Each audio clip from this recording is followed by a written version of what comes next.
बारिश में चिड़िया का कागज का घर। चिड़िया ने बड़ी मेहनत से कागज का सुंदर घर बनाया, रंग बिरंगे पंखों से सजाया, फूलों से महकाया। लेकिन तभी आसमान में बादल गरजे, गड़गड़ गड़गड़, और शुरू हो गई तेज बारिश। पानी की बूंदों से घर गलने लगा। चिड़िया परेशान हो गई, मगर हार नहीं मानी।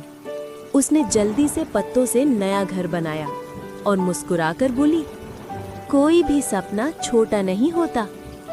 मुसीबत चाहे कितनी भी बड़ी क्यों ना हो, अगर हौसला हो तो हम फिर से सब कुछ बना सकते हैं। अगर आपको मेरी कहानी पसंद आई हो तो लाइक करें, सब्सक्राइब करें और घंटी बजाना मत भूलें।